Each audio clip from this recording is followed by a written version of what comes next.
Hello students, भारतीय राजनीतिक व्यवस्था की श्रृंखला के वीडियोस में आज हम पढ़ रहे हैं भारत में संविधान में संशोधन की प्रक्रिया का पार्ट 3। स्टूडेंट्स, पिछले दोनों वीडियोस में मैंने इस भारतीय संविधान में संशोधन की प्रक्रिया के महत्वपूर्ण बिंदुओं से आपको अवगत कराया था और आज मैं आपके लिए इस वीडियो में पढ़ा रही हूँ संविधान के महत्वपूर्ण संशोधन। तो कौन कौन से संशोधन हमारे यहाँ हुए हैं उससे पहले हम थोड़ा सा प्रक्रिया पर चर्चा कर लेते हैं। तो ज्यादातर जो संविधान है, जो संघात्मक संविधान होते हैं वो अनम्य यानी थोड़े कठोर होते हैं, लेकिन हमारा जो संविधान है वो कठोरता और लचीलेपन का सम्मिश्रण है। ये मैं आपको जो संविधान संशोधन के फर्स्ट और सेकंड पार्ट है उसमें बहुत अच्छे से आपको समझा चुकी हूँ। यदि हम हमारे संविधान की तुलना अमेरिका, ऑस्ट्रेलिया या स्विट्जरलैंड जैसे संविधानों की संशोधन प्रक्रिया से करें तो आप पाएंगे कि उनका संविधान काफी कठोर है, लेकिन हमारे संविधान निर्माताओं ने मध्यवर्ती मार्ग अपनाया है। तो ना तो ब्रिटेन के समान लचीला है बहुत ज्यादा और ना ही अमेरिका के समान बहुत ज्यादा कठोर है कि कोई संशोधन हमारे यहाँ नहीं हो सके। हमारे यहाँ पर जो संशोधन की प्रक्रिया है विस्तार से मैं आपको पहले और दूसरे वीडियोस में बता चुकी हूँ। यहाँ मैं आपको शॉर्ट में बताऊंगी, नहीं तो ये जो वीडियो है बहुत लंबा हो जाएगा और आपको बोरियत महसूस होगी। तो यहाँ मेरा जो मुख्य फोकस है वो है केवल मुख्य संशोधनों को बताना। आप स्टूडेंट्स अंत तक मेरे वीडियोस देखिए। किसी भी प्रतियोगी परीक्षा के लिए ये वीडियो आपको बहुत ज्यादा उपयोगी साबित होने वाले हैं। मैं ये कहूँ कि इनसे संबंधित कोई भी क्वेश्चन आपके लिए आता है तो आपकी कहीं पर भी गलती होने की संभावना नहीं है यदि आप इन वीडियोस को अच्छी तरह से अध्ययन करते हैं। तो हमारे यहाँ जो संशोधन प्रक्रिया है वो संविधान के भाग 20 में दी हुई है और अनुच्छेद 368 में दी गई है। संविधान में कितने भाग हैं, कितने अनुच्छेद हैं, प्रत्येक अनुच्छेद में क्या है, ये सब आप मेरे जो पहले वीडियो है उसमें देख सकते हैं, जहां मैंने विस्तार से संविधान के भाग, उनके वीडियोस और अनुसूचियों के बारे में बताया है। इसके साथ ही इस शक्ति का इस्तेमाल करके यानी संशोधन की शक्ति का इस्तेमाल करके बिना बुनियादी ढांचे को बदले। अब बुनियादी ढांचा क्या है वो मैं आगे अगली स्लाइड में आपको बताती हूँ। बिना बुनियादी ढांचे को बदले संविधान की उद्देशिका यानी प्रस्तावना, मूल अधिकार जैसे सभी प्रावधानों में संशोधन हो सकता है। जो केशवानंद भारती विवाद था वो बड़ा चर्चित विवाद रहा। इससे पहले भी विवाद आए, जैसे गोलकनाथ विवाद था, उसमें कह दिया कि संविधान में परिवर्तन नहीं हो सकता। और उसके बाद में जो केशवानंद भारती विवाद आया उसमें कहा कि बुनियादी ढांचे को छोड़ करके परिवर्तन हो सकता है। बुनियादी ढांचे का जो सिद्धांत था वो इस 73 में जो केस आया था केशवानंद, इसमें दिया था। इसको अभी हम डिस्कस करेंगे। हमारी जो संशोधन प्रक्रिया है वो 3 प्रकार की है। साधारण विधि द्वारा संशोधन यानी जो संसद के साधारण बहुमत से जो सदस्य बैठे हैं वो साधारण बहुमत से यानी 50% प्लस 1 या एक सदस्य अधिक 50% से उससे संशोधन हो सकता है। कुछ अनुच्छेदों में हो सकता है। संसद के विशिष्ट बहुमत द्वारा संशोधन, कुछ अनुच्छेद यानी कि कई के ज्यादातर अनुच्छेद इस संशोधन इस प्रक्रिया से होता है, जिसमें कि 2/3 बहुमत होता है उपस्थित और मतदान करने वाले सदस्यों का। संसद के दोनों सदन अलग अलग पारित करते हैं प्रत्येक संशोधन विधेयक को। और तीसरा है संसद के विशिष्ट बहुमत और राज्य विधानमंडलों की स्वीकृति द्वारा संशोधन, यानी संसद का विशिष्ट बहुमत, उपस्थित और मतदान करने वालों का 2/3 बहुमत और साथ ही आधे राज्यों के विधानमंडलों के द्वारा स्वीकृति मिलने पर ही संशोधन हो सकता है।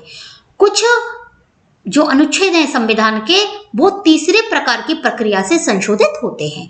अब वो अनुच्छेद कौन कौन से हैं, यदि ये आपको जानना है तो मेरे पिछले वीडियो जो दोनों वीडियो है इसका पार्ट 1 और पार्ट 2, चूंकि ये पार्ट 3 है, वहां आपको जाकर के देखना होगा कि किन किन प्रक्रियाओं से वो गुजरते हैं और कौन कौन से अनुच्छेदों में किस प्रक्रिया से कैसे संशोधन होता है।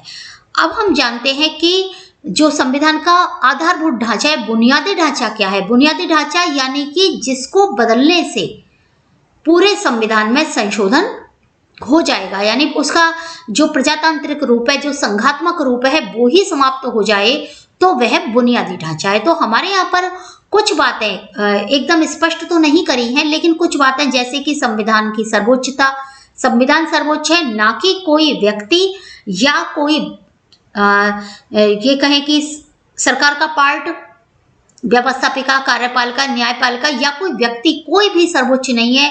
हमारे यहाँ पर कौन सर्वोच्च है? संविधान सर्वोच्च है।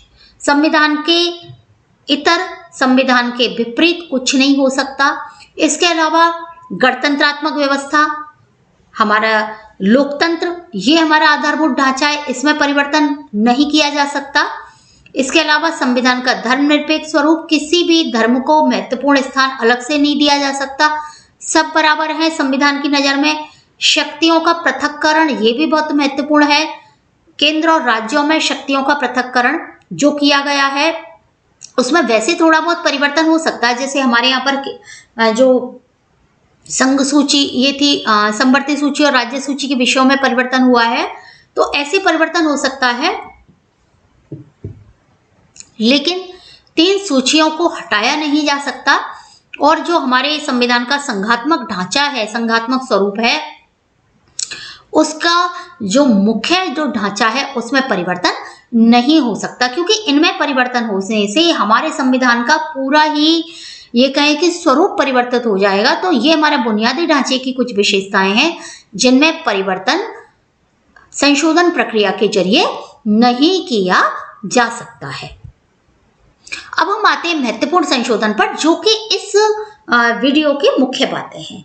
देखिए, अब तक हमारे यहाँ पर 105 संशोधन हो चुके हैं, और जो पहला संशोधन अधिनियम है वो आया था 1951 में, यानी संविधान हमारा लागू हुआ है 26 जनवरी 1950 को, और 1951 में ही हमारे यहाँ पर संशोधन कुछ आर्थिक बातों को लेकर के आ गया था, क्योंकि हमारे यहाँ पर जो लोकतंत्र है वो केवल राजनीतिक ही स्थापित नहीं करना था, हमारे यहाँ पर सामाजिक और आर्थिक रूप से भी लोकतंत्र की स्थापना करनी थी। इसलिए ये वाला संशोधन विधेयक लाना पड़ा।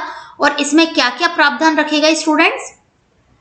राज्य को सामाजिक और आर्थिक रूप से पिछड़े वर्गों के विकास के लिए विशेष प्रावधान करने का अधिकार दिया गया, यानी जो भी पिछड़े हैं, यदि हमें सामाजिक और आर्थिक लोकतंत्र लाना है तो उनके लिए राज्य अलग से प्रावधान कर सकता है। और जमींदार विरोधी कानूनों को न्यायिक समीक्षा से बचाने के लिए, अब देखिए क्या था कि जब भारत में आज़ादी मिली, भारत में तो आपको पता है कि पहले जमींदारी भी थी, सामंतवाद भी था, और हमारे यहाँ पर मतलब कुछ राजा भी थे, और जिनकी रियासतों को हमारे यहाँ शामिल किया गया था। पूरे देश को उनके शामिल करने के बाद ही राज्यों में उनको विभाजित किया गया था। तो यहाँ पर क्या राजा भी थे, जमींदार थे, तो उन जमींदारी कानूनों को समाप्त करना था, जो इनको क्या कहते हैं प्रोटेक्शन दे रहे थे, तो इसके लिए 9वीं अनुसूची जोड़ी गई थी। अब 9वीं अनुसूची में क्या है ये विस्तार से आपको जानना है, तो आपको मेरे पिछला वीडियो, जैसे मैंने आपको बताया कि जहां मैंने सब कुछ विस्तार से दिया गया है, प्रत्येक अनुसूची के बारे में बताया है, वहां आपको देखना होगा। इसका मैं आपको डिस्क्रिप्शन बॉक्स में आपको इसका लिंक दे दूंगी। इसके अलावा भाषण और अभिव्यक्ति की स्वतंत्रता पर उचित प्रतिबंधों के लिए अतिरिक्त आधार के रूप में सार्वजनिक आदेश, विदेशी राज्यों से मैत्रीपूर्ण संबंध या अपराधों के लिए उकसाना, इसे भी न्यायोचित बनाया गया। और प्रथम संविधान संशोधन में यह भी प्रावधान किया गया कि राज्य व्यापार और किसी व्यवसाय का राष्ट्रीयकरण व्यापार या व्यवसाय के अधिकार के खिलाफ नहीं माना जाएगा। यानी राज्य यदि सरकार राष्ट्रीयकरण करती है किसी का, यानी किसी व्यापार को, किसी व्यक्तिगत व्यक्ति के व्यापार को, किसी व्यक्तिगत संस्था के व्यापार का राष्ट्रीयकरण, पूरे देश की संपत्ति उसको बनाती है, उसको देश का घोषित करती है, तो उसे गलत नहीं माना जाएगा, क्योंकि ये भी हमारे सामाजिक और आर्थिक लोकतंत्र लाने की दिशा में एक कदम था। तो हमारे यहाँ पर संविधान तो लागू हो गया, लेकिन पूरे देश की स्थितियों को भी सुधारना था, जो स्थितियां अंग्रेजों ने खराब कर दी थी। जो अगला संशोधन, जो महत्वपूर्ण संशोधन जो कि मैं पढ़ा रही हूँ, तो 7वां संशोधन था, जिसमें कि राज्य का पुनर्गठन हुआ था। और राज्य पुनर्गठन आयोग, इसके अधिनियम के माध्यम से 14 राज्यों और 6 केंद्र प्रशासित प्रदेशों का गठन किया गया था। और दूसरी और 7वीं अनुसूची में संशोधन किया गया था। और ये देखिए, राज्य बाद में इनमें वृद्धि हो गई, क्योंकि कई राज्यों को तोड़ करके नए राज्य बनाए गए, तो बाद में राज्यों में वृद्धि हो गई, केंद्र शासित प्रदेशों में वृद्धि हो गई, कुछ को दोबारा शामिल किया गया। बहुत सारे जो हमारे अधीन थे, गोवा है, पुर्तगाल के अधीन था, और भी काफी हैं जो मैंने आगे आपके लिए संशोधन आएंगे धीरे धीरे करके। तो ये सब पुनर्गठन सबसे पहले, चूंकि 1956 में हमारे यहाँ पुनर्गठन किया गया है राज्यों का, तो 14 राज्य और 6 केंद्र प्रशासित प्रदेश सबसे पहले बनाए गए थे। इसके अलावा 2 या 2 से अधिक राज्यों के लिए एक उच्च न्यायालय का प्रावधान किया गया, जो कि अभी भी चल रहा है। वैसे ही ज्यादातर में तो एक राज्य में एक उच्च न्यायालय। और इस संविधान संशोधन में केंद्र शासित प्रदेशों का उल्लेख किया गया, क्योंकि सबसे पहले राज्यों की स्थिति तो पहले से ही आ रही थी, स्पष्ट नहीं थे वो, और केंद्र शासित प्रदेश पहली बार गठित किए गए थे। फिर हम पढ़ते हैं 10वां संशोधन। इस संशोधन में क्या हुआ था कि इसके बाद पुर्तगाल से, जो पुर्तगाल देश था, उससे दादरा और नगर हवेली जो है उसका अधिग्रहण किया गया था। यानी दादरा नगर हवेली एक केंद्र शासित प्रदेश के रूप में हमारे यहाँ पर लिया गया पुर्तगाल से। और अनुच्छेद 240 में भी संशोधन इसके द्वारा किया गया था। अब आता है 25वां संशोधन। 1971 में संशोधन आया, और इसमें क्या है स्टूडेंट्स, जो राज्य के नीति निर्देशक तत्व मौलिक अधिकारों के बीच संबंध से संबंधित 331C इसमें जोड़ा गया था। इसके अलावा अब इसमें क्या जोड़ा गया है, यहाँ मैं एक एक को नहीं बता सकती, क्योंकि मेरा वीडियो बहुत लंबा हो जाएगा, जो आपको बोरियत देगा। तो इनका विस्तार आप मेरे उसी वीडियो में पढ़ेंगे। प्रत्येक पर बहुत विस्तार से मैंने उस वीडियो में बताया है। इसके अलावा 39B और C के अंतर्गत आने वाले जो नीति निर्देशक तत्व हैं, उनको पूरा करने के लिए भी कानून बनाने, मतलब कानून को इस आधार पर चुनौती नहीं दी जा सकती कि ये मौलिक अधिकारों का उल्लंघन करते हैं। देखिए 14, 19 और 31 में मौलिक अधिकार है। मौलिक अधिकार के वीडियोस मेरे पहले भी हैं, नई वीडियो भी मैं आपको डालने वाली हूँ। तो यदि कोई नीति निर्देशक तत्व लागू करना है, तो उसके लिए मौलिक अधिकारों को कुछ सीमित करना पड़ेगा, ये संविधान संशोधन में बताया गया। और संपत्ति के मौलिक अधिकार को भी कम कर दिया गया, बाद में धीरे धीरे इसको समाप्त कर दिया गया। आगे आने वाले संशोधन में ये भी चीज आएगी। चूंकि संपत्ति का मौलिक अधिकार भारत में आर्थिक लोकतंत्र लाने के जो प्रक्रिया थी उसमें रोड़ा बन रहा था, इसलिए इस पर जो आघात है वो पहले संशोधन से ही प्रारंभ हो गया था। जो 1971 में 26वां संशोधन विधेयक करा था, ये बहुत महत्वपूर्ण था, क्योंकि इसमें जो राजा थे ना रियासतों के, उनका प्रीवी पर्स और विशेषाधिकारों को समाप्त कर दिया गया। यानी एक तरह से उनकी राजशाही खत्म कर दी गई संविधान की तरफ से। प्रीवी पर्स एक उनके लिए राशि थी जो प्रति वर्ष उनको दी जाती थी, एक राजा होने के नाते, जो कि हमारा जो संविधान लागू हुआ था उस समय तय की गई थी। कुछ विशेषाधिकार उनके लिए तय किए गए थे, तो वो अब समाप्त पूरी तरह से कर दिए गए। लोग उन्हें राजा कहते हैं वो अलग बात है, बाकी संविधान के आधार पर उन्हें समाप्त कर दिया। इसके बाद आता है 34वां संशोधन, जो कि 1974 में लागू हुआ था। और इस संविधान संशोधन द्वारा विभिन्न राज्य जो विधानमंडल द्वारा बनाए गए काश्तकारी या भूमि सुधार कानूनों के संविधान की 9वीं अनुसूची में शामिल किया गया था, क्योंकि 8 अनुसूची पहले थी, 9वीं, 10वीं, 11वीं और 12वीं ये जो अनुसूची है ये बाद में आई थी। तो इसके बाद में आता है 38वां संशोधन, जो कि 1975 में आया था। और राष्ट्रपति द्वारा जो आपातकाल की घोषणा को किसी भी अदालत में चुनौती नहीं दी जा सकती, ये इसमें कहा गया कि आपातकाल की घोषणा यदि राष्ट्रपति करता है तो उसे चुनौती नहीं दी जा सकती है। हालांकि बाद में इसमें परिवर्तन हुआ है। राज्यों, केंद्र शासित प्रदेशों के उपराज्यपाल और राज्यपाल प्रशासकों द्वारा अध्यादेशों की घोषणा को कानून की अदालत में चुनौती नहीं दी जा सकती, ये भी बाद में इसमें परिवर्तन हुआ है। और राष्ट्रपति को एक साथ विभिन्न आधारों पर राष्ट्रीय आपात की घोषणा करने का अधिकार है। ये भी इसमें थोड़ा सा परिवर्तन हुआ है जो मैं आगे आने वाले संशोधन में आपको बताऊंगी। एक संशोधन जो 1971 में, ये बीच में 24वां संशोधन आ गया है, मेरी सेटिंग में थोड़ी शायद गड़बड़ हो गई है, तो इसमें क्या बताइए, बहुत महत्वपूर्ण था 24वां संशोधन। और इसमें यह बताया कि 368 का उपयोग करके 13 सहित अनुच्छेद 13 जो है, देखिए अनुच्छेद 13 से लेकर के 35 तक संविधान के जो मूल अधिकार हैं उससे संबंधित संविधान के तीसरे भाग में ये प्रावधान दिए गए हैं। और इस संशोधन में ये बताया गया कि संसद किसी भी अनुच्छेद मतलब 13 से लेकर के 35 तक के किसी भी भाग में संशोधन कर सकती है। ये संशोधन किस लिए कर सकती है? यदि व्यक्तियों का हित हो रहा है, सामाजिक सुरक्षा हो रही है, देश की एकता अखंडता को आघात नहीं पहुंच रहा है और देश की रक्षा हो रही है, नीति निर्देशक तत्व लागू किए जा रहे हैं, तो इसमें परिवर्तन किया जा सकता है। इसके साथ ही संविधान संशोधनों पर राष्ट्रपति की सहमति अनिवार्य कर दी कि राष्ट्रपति को सहमति देनी ही पड़ेगी।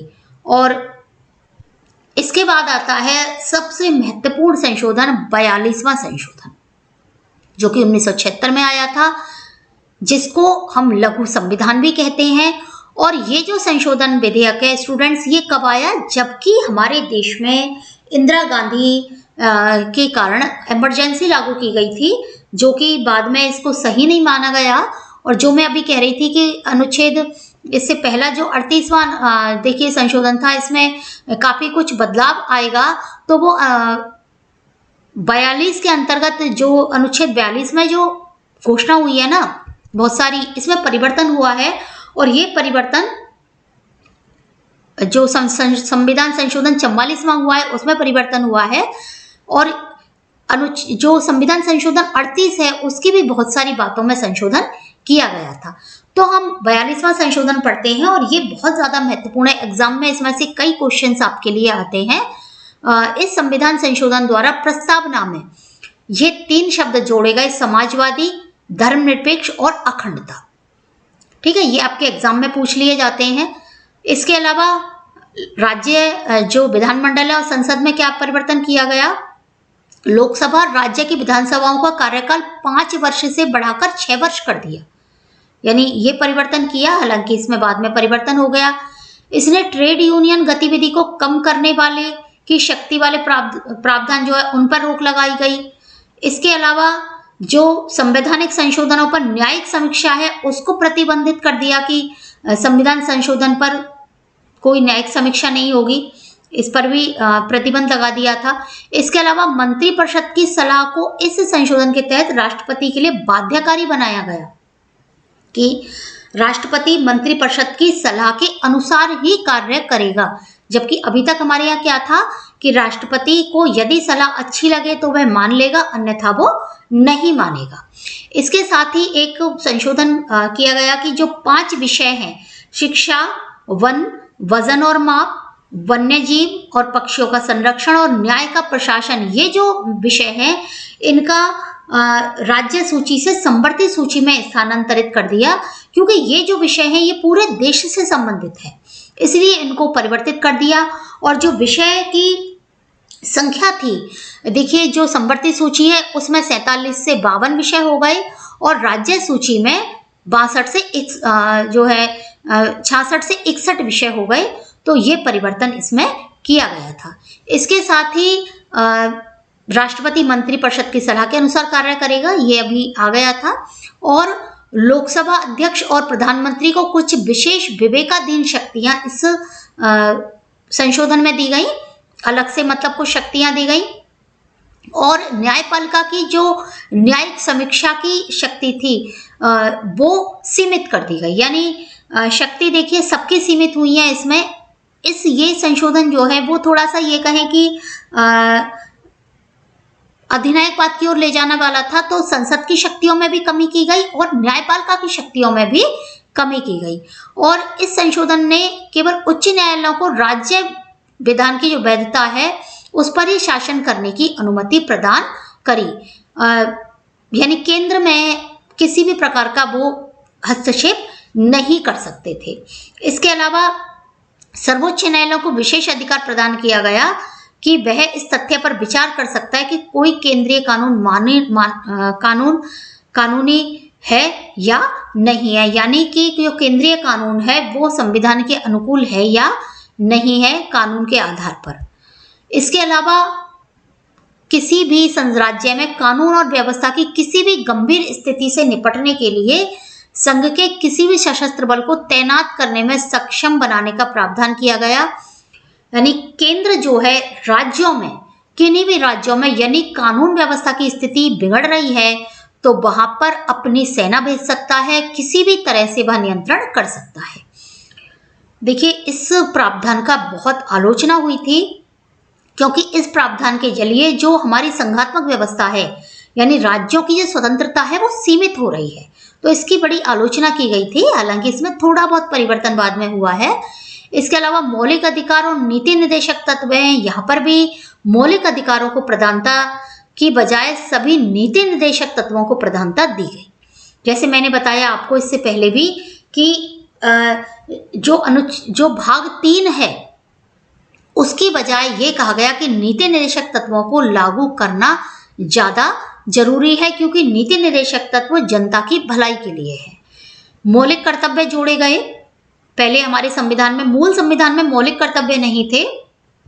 जो स्वर्ण सिंह समिति जिसकी सिफारिशों पर ये 42वां संशोधन बना है, तो हमारा संविधान का भाग 4 जिसमें नीति निर्देशक तत्व दिए गए हैं, अनुच्छेद 36 से लेकर 51 तक, उन नीति निर्देशक तत्वों में 51 में ही भाग क जोड़ा गया और मौलिक कर्तव्य 10 मौलिक कर्तव्य हमारे यहाँ पर बताए गए।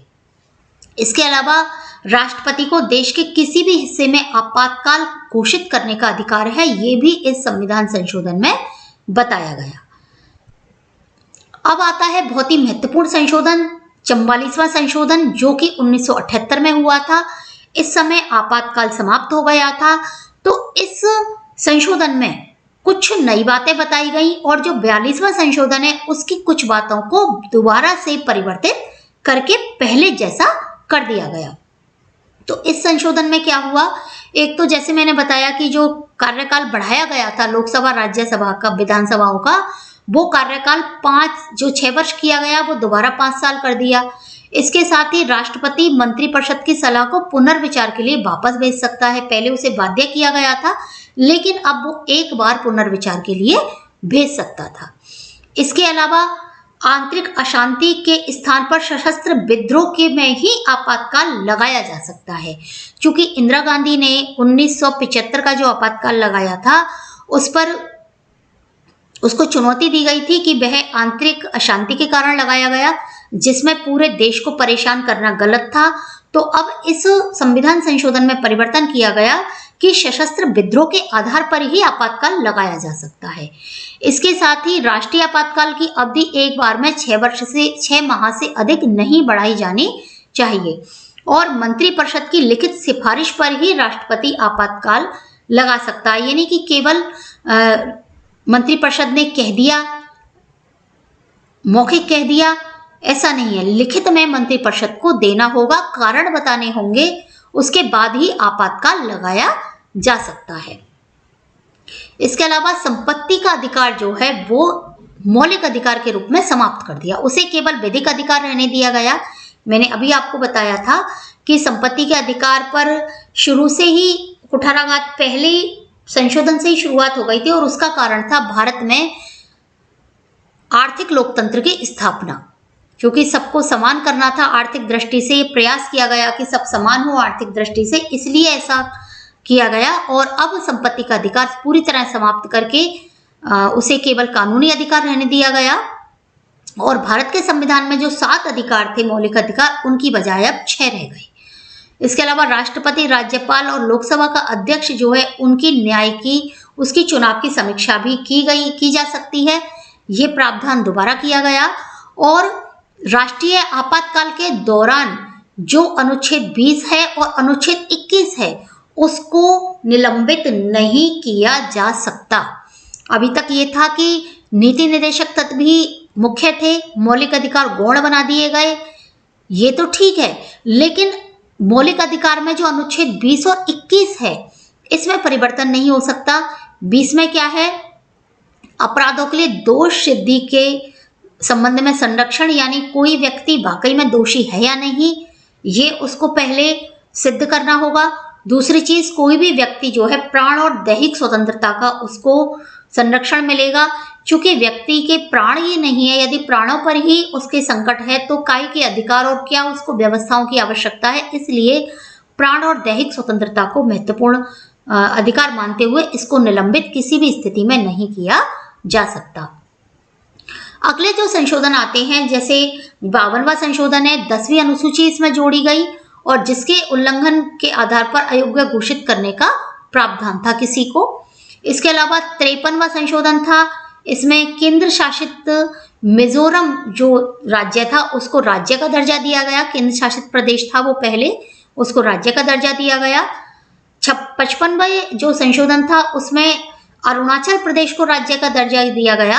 अरुणाचल प्रदेश को जब राज्य का दर्जा दिया गया था तो चीन ने इस पर थोड़ी आपत्ति जताई थी, क्योंकि अरुणाचल प्रदेश के कुछ भाग पर वो अपना अधिकार जताता रहा है और राज्य बनाने से उस पर हमेशा एक ये कहें कि पूरी सरकार की निगाह, राज्य सरकार की निगाह उस प्रदेश पर रहने वाली थी।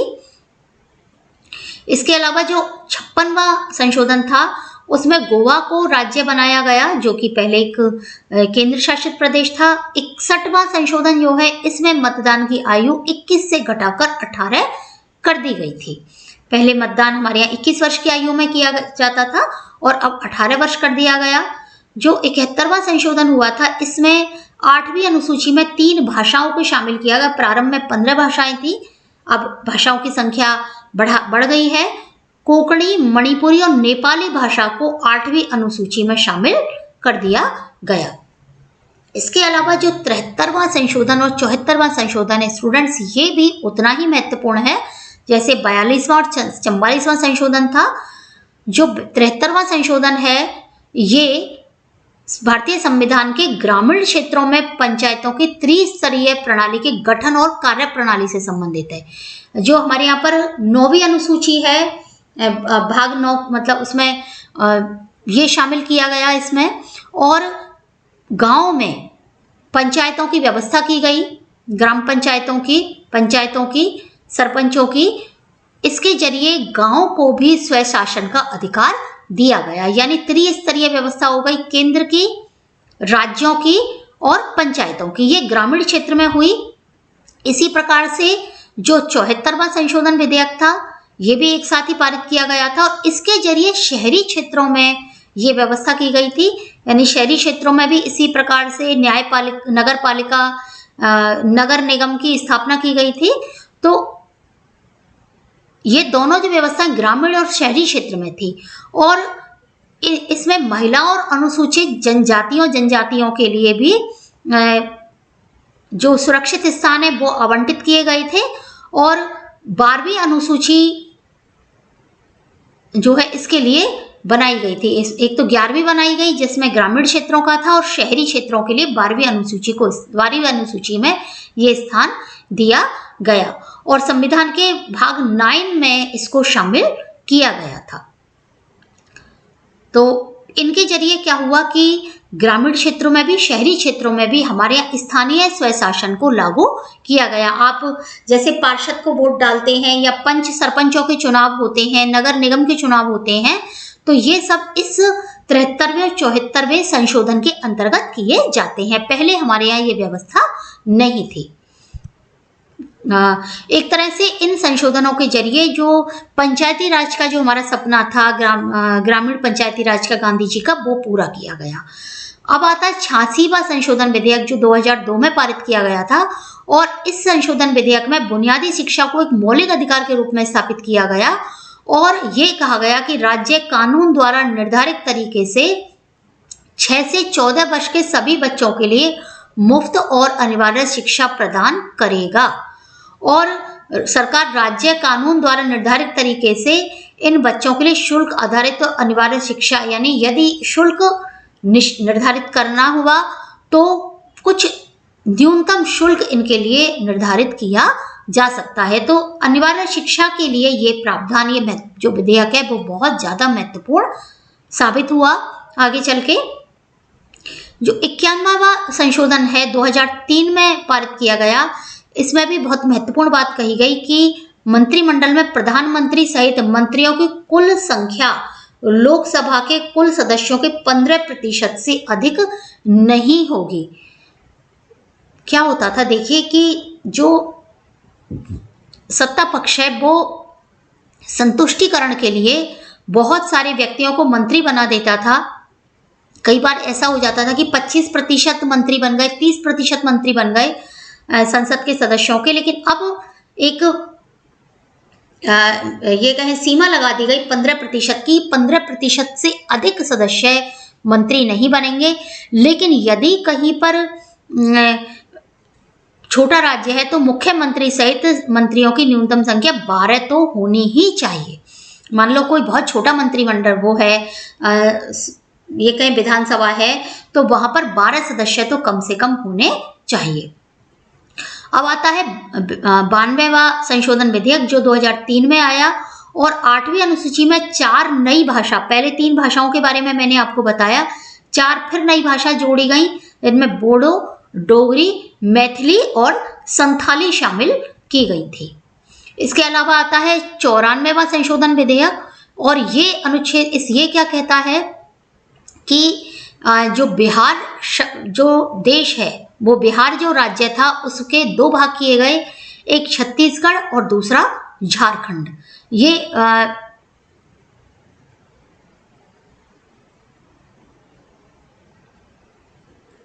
देखिए ये कुछ गलत है, क्योंकि यहाँ मुझे लगता है कुछ चीज रह गई है। बिहार में से तो झारखंड को अलग किया गया था और मध्य प्रदेश से छत्तीसगढ़ को अलग किया गया था। तो इस संशोधन विधेयक में ये परिवर्तन हुआ था। बिहार के लिए कुछ बीच में शायद मेरे से डिलीट हो गया है। मध्य प्रदेश के साथ में छत्तीसगढ़, यानी 2 राज्य बन गए थे, मध्य प्रदेश और छत्तीसगढ़, और बिहार और झारखंड दोनों के 2-2 हिस्से किए गए थे। 101वां जो संशोधन विधेयक हुआ था, इसमें जीएसटी लागू किया गया था, जो कि वर्तमान में भी लागू है, और पहले जो कर चल रहे थे, जो कर का ढांचा था उसमें काफी बदलाव कर दिया गया था। जो 103वां संशोधन विधेयक हुआ था, इसमें आर्थिक रूप से जो कमजोर वर्ग हैं उनको 10% आरक्षण प्रदान किया गया था, जिसको हम कहते हैं EWS। जो सामान्य वर्ग है, देखिए अनुसूचित जाति जनजाति का तो और पिछड़े वर्गों के लिए तो आरक्षण चला ही आ रहा था हमारे देश में, और आधा जो हिस्सा था वो जो हमारा सामान्य वर्ग था उसके लिए रहता था। उस सामान्य वर्ग के हिस्से में से 10% आरक्षण सामान्य वर्ग का जो आर्थिक रूप से कमजोर वर्ग है उसके लिए दिया गया, जिसको EWS के नाम से आरक्षण प्रदान किया गया है, जो कि बहुत व्यक्ति इसका लाभ उठा रहे हैं और बहुत अच्छा उनको ये कहें कि लाभ मिल रहा है इसका, क्योंकि कमजोर वर्ग जो सामान्य वर्ग है वो वंचित हो रहा था आरक्षण से। 104वां जो संशोधन विधेयक है, ये भी बहुत महत्वपूर्ण है। लोकसभा राज्य विधानसभाओं में जो एंग्लो इंडियन समुदाय के व्यक्ति थे उनके लिए सीट आरक्षित होती थी। लोकसभा में 2 सीट आरक्षित होती थी और राज्य विधानसभाओं में 1 सीट आरक्षित होती थी। तो एंग्लो इंडियन समुदाय की ये जो आरक्षित सीट थी, इसका प्रावधान समाप्त कर दिया गया। तो स्टूडेंट्स, ये जो सारे संशोधन है बहुत ही महत्वपूर्ण है, प्रत्येक एग्जाम में आपके लिए बहुत महत्वपूर्ण है। आपको हर संशोधन को पढ़ना चाहिए। हालांकि मैंने पूरे संशोधन यहाँ विस्तार से जो महत्वपूर्ण संशोधन है सब देने का प्रयास किया है। आप पूरा मेरा वीडियो अंत तक देखिए, बहुत आपको लाभकारी साबित होने वाले हैं। और जो संविधान संशोधन है, ये एक सुधार है संशोधन में, जिससे कि संशोधन को, जो हमारा जो संविधान है उसको नित नया बनाया जा सके, गतिशील बनाया जा सके और सक्रिय बनाया जा सके। तो मिलते हैं अगले वीडियो में भारत में संविधान के नीति निर्देशक तत्वों के साथ में। धन्यवाद।